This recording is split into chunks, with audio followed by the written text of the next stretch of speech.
자, 정의는 사회를 구성하고 유지하는 공정한 도리로 사회 구성원들의 권리와 의무를 개개인에게 할당하고 이익과 부담을 분배하기 위한 기준입니다. 이런데 정의가 무엇인가에 대한 관점은 사람마다 다를 것입니다. 그래서 정의를 정의하는 데서부터 출발하겠습니다. 여기서 앞에서의 정의는 아까 얘기했던 것처럼 저스티스의 개념이고, 사회적으로 옳고진 일도 옳고진 뭐 준법 이런 것들 얘기하고, 뒤에서의 정의는 데피니션 정도가 되겠습니다. 그죠? 이런 것 같은데. 정의 내리다. 사전을 찾다. 뭐 이런 개념입니다. 사회 정의를 말한 대표적인 철학자로서는 롤스, 노직, 왈처 등을 소개할 수 있는데요. 롤스는 공정으로서의 정의, 노직은 소유 권리로서의 정의, 왈츠는 복합 평등으로서의 정의를 주창하고 나섰습니다.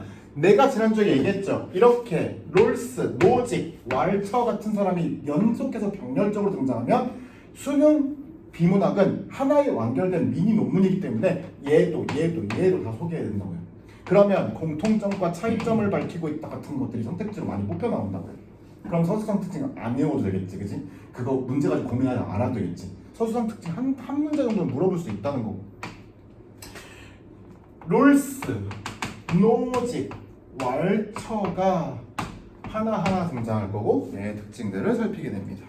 롤스의 정의로는 공리주의에 대한 비판에서 출발합니다. 지난주에 공리주의 배웠죠, 그죠? 최대 다수의 최대 행복, 최대 이익이 됐을 때, 가장 행복할 때 그것은 옳은 행위가 되고 옳고진 선택이 된다고요. 공리주의자들은 최대 다수의 최대 행복만 이야기하기 때문에 사회 전체의 효용성을 높이는 것을 옳다고 생각합니다. 하지만 롤스는 사회적인 효용성을 증가한다라는 그 논리 아래 얼어지는 모든 행위가 다 옳은 행위만은 아니라고 생각이 들었고, 그래서 공리주의를 비판하고 나섰고, 개인의 자유가 무시될 수 있는 행동들은 정의가 아니라고 봤습니다. 그래서 개인의 자유를 중시하는 입장을 보였습니다. 자유 같은 데 동그라미 쳐야 된다고. 그는 혜택을 가장 적게 받는 사람, 즉 최소 수혜자의 이익을 보장하기 위해 실질적 평등을 주장하고 나섰습니다. 그럼 정민아, 최대 수혜자 반대말인 최소 수혜자는 현대 자본주의 도시사회에서 누구일까? 가장 사회로부터 수혜를 조금밖에 안 입은 사람. 그러면 자본주의 사회는 돈이 중심인 사회라고, 자본이 중심이 되는 사회라고 생각할 때 인적인, 머리적인 자본도 없고 실질적인 물질적인 돈도 없는 이런 사람들이 누구예요? 그런 사람이지, 그치? 노숙자, 거린, 기초생활수급자 이런 사람들이란 말이야. 사회 최약층이라고. 이런 사람들은 사회에서 자기 구실을 할 수 있게 좀 도와주는 차원에서 개인적인 자유를 중시하게 하는 게 롤스적인 입장이라고요. 그죠? 사회 구성원들이 사회적인 원칙에 합의할 때 그 합의의 절차가 공정했다면 절차를 통한 결과는 정의롭다라고 생각하는 공정으로서의 정의를 주장한 것입니다. 게임은 공정해야 되지만 경쟁은 있어요, 그죠? 공정한 게임 속에 어떤 경쟁을 하는 것을 좋게 생각했습니다, 그죠? 롤스는 이와 같은 공정으로서의 정의가 실현되기 위해서 두 가지가 실현돼야 된다고, 전제 조건이 달린다고 생각했는데, 첫 번째, 제일 원칙, 모든 사람이 언론과 사상, 종교, 신체의 자유 등 개인 기본적 자유에 있어서 평등할 것이라는 것을 제일 원칙으로 했습니다. 종교가 이슬람교라고 해서, 힌두교라고 해서, 무슨 무당을 믿는다고 해서 그 사람을 차별하거나 배제할 수는 없는 거예요, 그죠? 내가 여성이라고 해서 차별받을 수는 없는 거고, 그죠? 내가 건강치 않다고 해서 차별받을 수 없고, 내가 MBC를 본다고 해서, 내가 SBS를 본다고 해서 차별받을 수는 없는 거라는 걸 의미를 해요. 제2원칙, 차등의 원칙과 기회균등의 원칙 두 가지가 있는데, 차등의 원칙은, 차등이라고 하는 것은 다르게 적용이라는 뜻이에요. 그러니까 부자는 부자답게, 극빈층은 극빈층답게 대우를 해줘야 된다는 게 차등의 원칙이지. 어떤 무조건적인 그 어떤 평등, 무조건적인 기회 균등 이것만 얘기해서는 사회가 운영될 수 없다라는 거예요. 사회 경제적 불평등을 허용하지만 그것이 모든 사람, 그 중에서도 특히 사회의 최소 수혜자들에게 그 불평등을 보상할 만한 이득을 가져오는 데만 정당하다 할 것이고 라고 했어요. 무슨 얘기인지 알겠어요? 사회적 최소 수혜자들이 사람답게는 살 수 있게 해줘야 되는 거야. 노숙자들한테 조그만한 집이라도 지어줘야 되는 거야. 아니면 공동 숙소라도 설립해줘야 되는 거지. 뭔 얘기인지 알겠어요? 얘네들 그래서 길바닥에서 막 그렇게 쓰레기 냄새 나는 데살 수가 있어. 그러면 얘네들 테러하면 어떡할 건데? 안산 고장동 한번 얘네들 후빈다. 무슨 흑인 폭동 같을처럼 큰일 나죠. 우리나라 사람들 술도 많이 먹는데 막 야구 배트나 골프채 같은 거 들고 막 사람들 해치고 다니면 어떡할 거야? 이게 문제라는 거야. 위험 사유가 되는 게 문제라고요. 위험 사유를 막기 위해서는 이런 최소 수혜자들에게 어느 정도의 수혜는 줘야 돼. 세금을 가지고. 그리고 기회균등의 원칙은 사회적 지위나 직책에 접근할 기회를 공평하게 부여해야 한다는 것입니다. 사회적 지위나 직책에 접근하는 가장 좋은 경로가 어딜까? 내가 취직을 하고 내가 직장을 잡고 하고 내가 무슨 회사원, 정규 사원이 되는데 가장 쉬운 경로가 뭘까? 이겠지만 그거는 아버지 어머니 잘 만났을 때 얘기고 할아버지 잘 만났을 때 얘기고 대학이겠지 뭐. 아니면은 뭐냐면 고교 예를 미디어고나 그 상고 같은 데 있고 뭐 이런 거 커뮤니케이션 학 같은 거 공부하는 애 있죠? 빨리 직업 전선으로 나가는 애들. 이게 말하자면 틀이 되어주는데 이 입시에서 어떠한 차별이나 어떠한 부작용도 없어야 된다는 거야. 그러니까 우리는 정직하게 수능을 보는 거죠. 시험 한 번은 공평한 기회를 주잖아. 응시한 사람한테는. 그는 제1원칙은 항상 제2원칙에 우선해야 된다고 보았습니다. 한편 롤스는 정의의 원칙을 도출하기 위한 전제로서 사회 구성원 모두가 무지의 베일을 쓴, 즉 베일을 둘러 마치 아무것도 모르는 상태가 돼야 되는 것처럼 자신과 상대의 사회적 지위나 계층, 능력 등을 알지 못하는 원초적인 입장에 있다라는 가설을 가지고 가상 상황을 가지고 시작을 했습니다라고 했어요. 마치 하나의 실험인 거예요. 어떤 방에다가 사람들을 가두는데 이 사람의 경제적 능력, 이 사람이 어떤 인맥을 갖고 있는지, 어떤 가정에 살았는지 이런 거를 모르는 상태가 되는 거예요. 아주 순수 무결한 상태. 모두가 똑같다고 전제할 때. 근데 그 베일의 게임은 사실 조금 비현실적이긴 하지. 그냥 상상 속에 있는 거야. 마치 논문을 쓰기 위한. 베일이 뭐니? 뭔지 알아? 천 같은 걸로 얼굴을 막 다 감싸놓은 거야. 까만색 천으로. 이게 천이야, 천. 아무것도 알지 못하는, 아무것도 알 수 없게 만든 까만 천이라는 거예요. 이미 왜 이슬람 사람들이 막 여자들이 막 눈만 이게 보게 하고 막 가리고 살잖아. 그런 것처럼. 니네 막 마스크 쓰잖아. 그래서 이렇게 하관은 내가 어떻게 생겼는지 모르는 것처럼, 마기꾼인지도 모르는 것처럼 그런 상태로 가려놓는 거예요. 그는 이러한 상황이 사회 구성원 모두가 동등한 입장에서 합리적인 판단을 할 수 있게 만든다고 보았는데 이때 인간은 자신이 가장 불우한 계층이 될 가능성을 염두에 둘 것이고 라고 했어요. 아무것도 없는 디폴트 값일 때는 사람들은 어떻게 생각하냐? 위험에 대처하려는 어떤 동물적인 본성이기 때문에 내가 만약에 쫄딱 망했을 때 같은 데를 상상하게 된다고.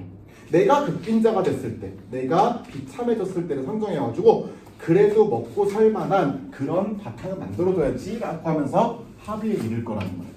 극빈자, 최소 수혜자로 자기를 상상하고 합의할 거라는 거지.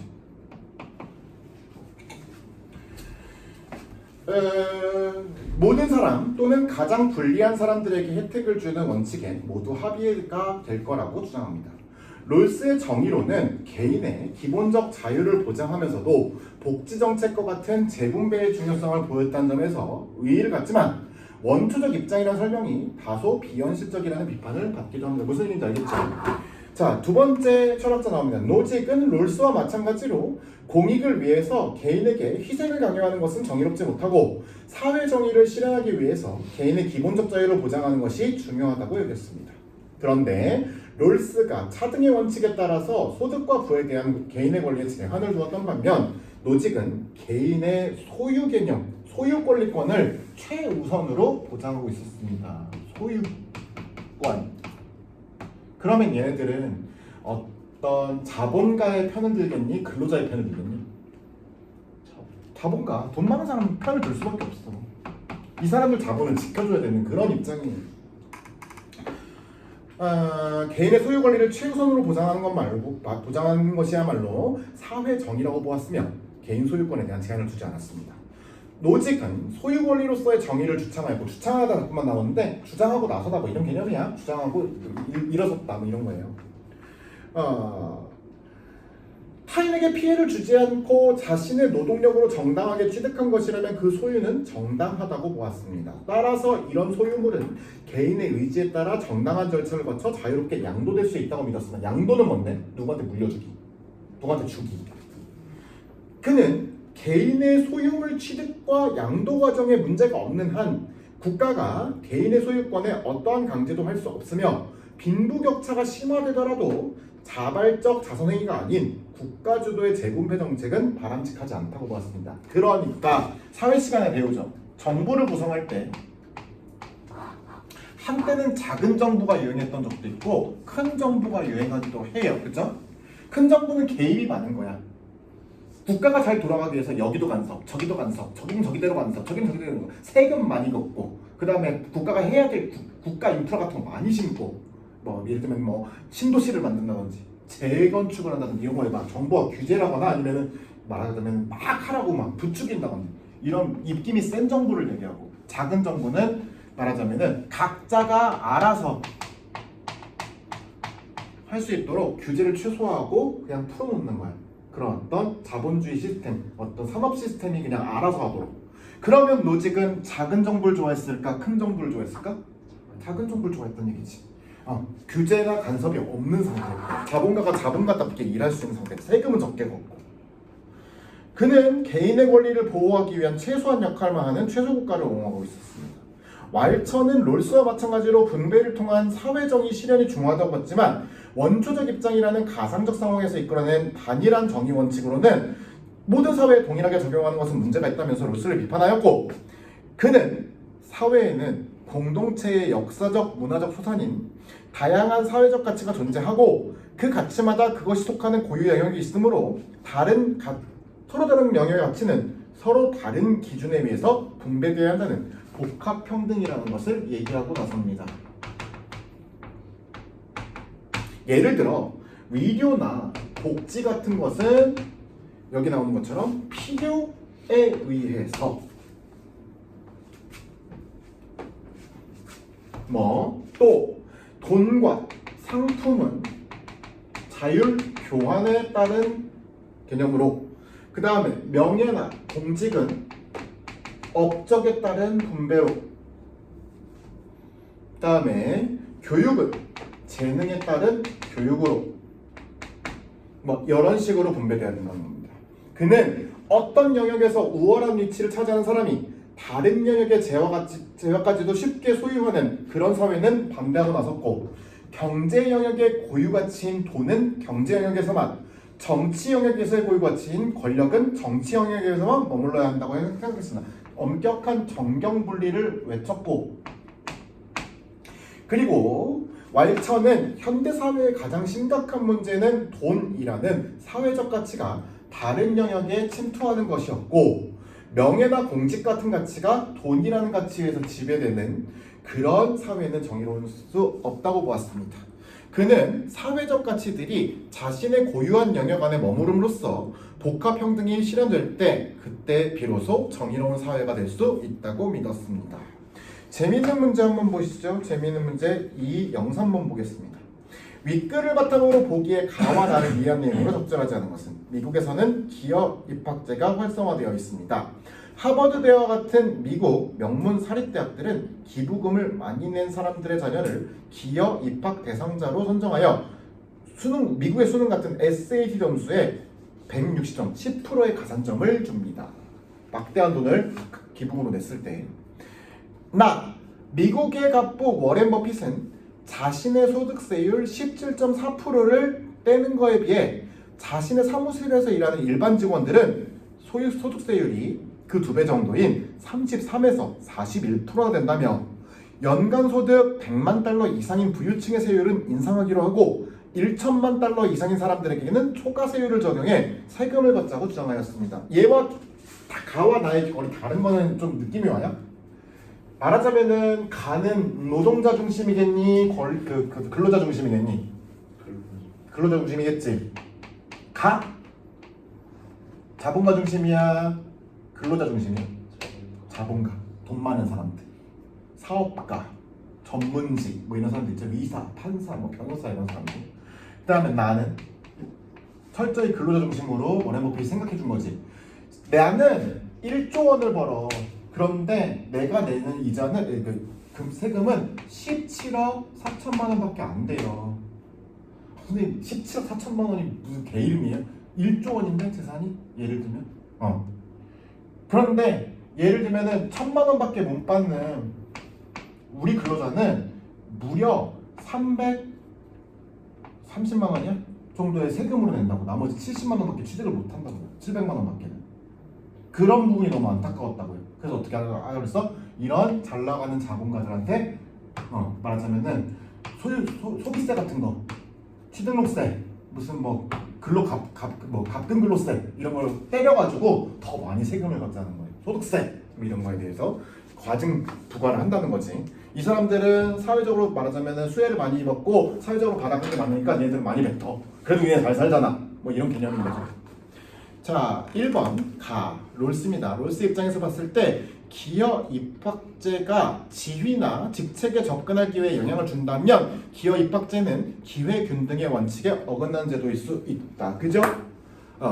최소 수혜자를 생각하고 말하자면은 사회적인 지위나 직책을 갖게 하는데 어떠한 불평등적 요소가 있으면 그 사람에는 문제가 되는 거라고 하는데 하버드 같은 대학을 입학하는 거에 있어서 장학금을 막대하게 많이 들면은 10억 공이 9개야. 딱 이 15 만나가면은 예를 들면은 고대 같은 데서 가산점 10% 주는 거야. 예를 들면은 이 친구가 360점 맞다 치면 400점 만점에 36점 가산을 해주겠다는 거야. 그럼 몇 점이 되니? 396점이 돼요. 그죠? 고대 입학할 수 있겠어? 충분히. 서울대도 입학했는데 10억만 있으면 우리 집 아파트에서 대출만 조금 끌면 가능하다는 얘기인데. 미국 사회니까 가능한 일이죠. 얘네들은 고등학교만 졸업해도 자원이 많아. 사실은 농사져도 되고 뭐 예를 들면 탕방촌에서 일해도 되고 그런 화이트 칼라보다 돈 많이 벌 수 있는 기회는 얼마든지 많아. 뭐 타일공 같은 거 해도 되고요, 페인트 칠해도 되고요, 장사해도 되고요, 얼마든지 기회가 많다고. 얘네들은 얘네들끼리 게임을 하는 거야. 그러니까 말하자면 사회적 합의가 이루어지겠지.